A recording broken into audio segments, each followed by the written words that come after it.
Article 137. Le président de la République est mis en accusation par l'Assemblée nationale et le Sénat, saisi soit par 2/3 des députés, soit par 2/3 des sénateurs, statuant par un vote identique au scrutin public et à la majorité des 2/3 des membres de chacune des chambres. En cas de désaccord entre les deux chambres, les présidents du Sénat et de l'Assemblée nationale convoquent la réunion d'une commission mixte paritaire chargée de proposer une position commune. Si le désaccord persiste, l'Assemblée nationale statue définitivement. La Haute Cour de justice est saisie, selon les cas, soit par les présidents des deux chambres du Parlement, soit par le président de l'Assemblée nationale. Article 138. La Haute Cour de justice est composée de 13 membres dont 7 magistrats du grade hors hiérarchie issus des juridictions pénales, désignés par le Conseil supérieur de la magistrature et de 6 parlementaires élus par le Parlement, à raison de 4 pour l'Assemblée nationale et 2 pour le Sénat, au prorata des effectifs des groupes parlementaires, de manière à refléter la configuration politique des chambres du Parlement. Le président et le vice-président de la Haute Cour de justice sont élus parmi les magistrats visés à l'alinéa 1er par l'ensemble des membres de cette institution. Article 139. La Haute Cour de justice est liée, à l'exception du jugement du président de la République et de la violation du serment, par la définition des crimes et délits ainsi que par la détermination des peines telles qu'elles résultent des lois pénales en vigueur au moment où les faits ont été commis. Article 140. Les règles de fonctionnement de la Haute Cour de justice, la détermination des infractions, la procédure et les peines applicables devant elles sont fixées par une loi organique. Constitution gabonaise, 2024-35. Article 141. La Cour de justice de la République est une juridiction d'exception non permanente. Elle juge le vice-président de la République, le vice-président du gouvernement, les présidents et vice-présidents des institutions constitutionnelles, les ministres, les chefs des hautes cours et les membres de la Cour constitutionnelle pour les actes commis dans l'exercice ou à l'occasion de l'exercice de leurs fonctions et qualifiés de crimes ou délits au moment où ils ont été commis, ainsi que leurs complices et co-auteurs en cas d'atteinte à la sûreté de l'État. Ils sont également responsables devant la Cour de justice de la République en cas de violation de leur serment.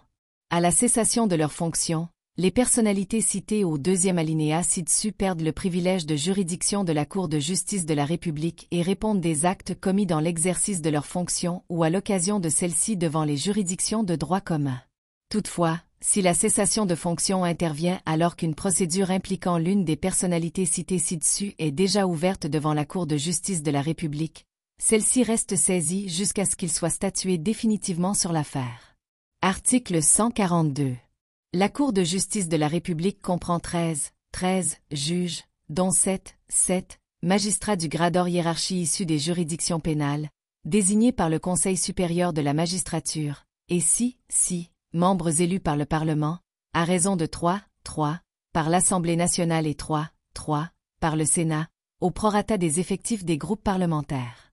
Le président et le vice-président de la Cour de justice de la République sont élus parmi les magistrats visés à l'alinéa ci-dessus par l'ensemble des membres de cette juridiction. La Cour de justice de la République est saisie, soit par le président de la République, soit par le président de l'Assemblée nationale, soit par le président du Sénat, soit par le procureur général près la Cour de cassation agissant d'office ou sur saisine de toute personne lésée par un crime ou un délit commis dans l'exercice de ses fonctions par l'une des personnalités citées à l'article 144 ci-dessus. Article 143. La Cour de justice de la République est liée par la définition des crimes et délits ainsi que par la détermination des peines telles qu'elles résultent de la loi au moment des faits. Article 144. Les règles de fonctionnement de la Cour de justice de la République ainsi que la procédure applicable devant elles sont fixées par une loi organique. Article 145. Les autres juridictions d'exception sont également des instances non permanentes, créées par la loi.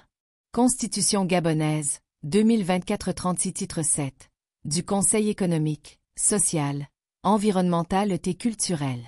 Article 146. Le Conseil économique, social, environnemental et culturel, sous réserve des dispositions des articles 41 et 102 ci-dessus, donne son avis sur toutes les questions de développement économique, social, environnemental et culturel, à savoir l'orientation générale de l'économie du pays, la politique financière et budgétaire, la politique des matières premières, la politique sociale, culturelle et cultuelle. La politique de l'environnement, de lutte contre le changement climatique et du développement durable. Article 147. Le Conseil économique, social, environnemental et culturel participe à toute commission d'intérêt national à caractère économique, social, culturel, environnemental et de développement durable. Il collecte et rédige, avec la participation des différentes entités qui le composent, à l'attention du Président de la République et du Parlement, le recueil annuel des attentes, des besoins des populations et des problèmes de la société civile avec des orientations et des propositions. Article 148. Le Conseil économique, social, environnemental et culturel est chargé de donner son avis sur les questions à caractère économique, social, culturel, environnemental et de développement durable, portées à son examen par le Président de la République, le Parlement ou toute autre institution publique. Il est consulté sur tout projet de plan ou tout projet de programme à caractère économique, social, culturel, environnemental et de développement durable. Il peut être, au préalable, associé à leur élaboration. Le Conseil économique, social, environnemental et culturel est saisi par le Président de la République des demandes d'avis ou d'études sur toute question de développement économique, social, culturel, environnemental et de développement durable. Article 149. Le Conseil économique, social, environnemental et culturel peut également procéder, de sa propre initiative, à l'analyse de tout problème de développement économique, social, culturel, environnemental et de développement durable. Il soumet ses conclusions au Président de la République et au Président des chambres du Parlement.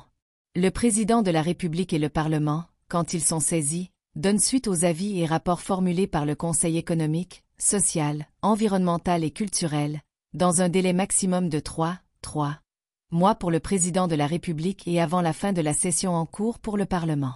Constitution gabonaise, 2024-37. Article 150. Le Conseil économique, social, environnemental et culturel peut désigner l'un de ses membres, à la demande du Président de la République ou des présidents des chambres du Parlement, pour exposer devant ces institutions l'avis du Conseil sur les projets ou propositions de loi qui lui ont été soumis. Le Conseil économique, social, environnemental et culturel reçoit une ampliation des lois, ordonnances et décrets sur lesquels il a été consulté, dès leur promulgation. Il suit l'exécution des décisions du Président de la République relatives à l'organisation économique, sociale, culturelle, environnementale et de développement durable. Article 151. Le Conseil économique, social, environnemental et culturel se réunit chaque année de plein droit en deux sessions ordinaires de 21 jours chacune. La première session s'ouvre le 3e mardi de février et la seconde, le 1er mardi de septembre. L'ouverture de chaque session est reportée au lendemain si le jour prévu est non ouvrable. Le Conseil économique, social, environnemental et culturel peut être convoqué en session extraordinaire par son président pour une durée de 10 jours ou plus. Les séances du Conseil économique, social, environnemental et culturel sont publiques. Article 152. Sont membres du Conseil économique, social, environnemental et culturel pour un mandat de 5 ans renouvelable. Les cadres supérieurs de l'État nommés par décret. Les organisations de la société civile dans les domaines économiques, social, environnemental et culturel nommées par décret du Président de la République. Les représentants des collectivités locales, des organisations non gouvernementales, ONG, les organisations de défense des droits humains, et les organisations de la société civile désignées par leurs pairs. Les représentants des syndicats autonomes, des confédérations syndicales, des associations, des acteurs culturels, des groupements socioprofessionnels les plus représentatifs, élus par leur groupement d'origine, après quitus des autorités compétentes, et des représentants des confessions religieuses et des cultes. Les représentants des artisans désignés par leurs pairs. Les représentants des Gabonais établis à l'étranger désignés par les institutions représentatives reconnues par l'État. Les représentants des populations autochtones désignés par leurs pairs. En cas de décès, de démission d'un membre, ou de perte de qualité dans son secteur d'origine, le suppléant du membre concerné achève le mandat commencé. Article 153. Le Conseil économique, social, environnemental et culturel est dirigé par un bureau qui comprend un président, 2 vice-présidents, 2 questeurs et 3 secrétaires. Le président du Conseil économique, social, environnemental et culturel, le premier constitution gabonaise, 2024-38 questeurs et le premier secrétaire du bureau sont nommés par décret du président de la République parmi les cadres supérieurs de l'État. Les 2 vice-présidents et les autres membres du bureau sont nommés par décret du président de la République sur proposition des représentants des organisations autres que l'État. Les membres du bureau du Conseil sont nommés pour toute la durée du mandat. Aucun membre du Conseil économique, social, environnemental et culturel ne peut être poursuivi, recherché ou jugé pour des opinions émises par lui lors des séances du Conseil.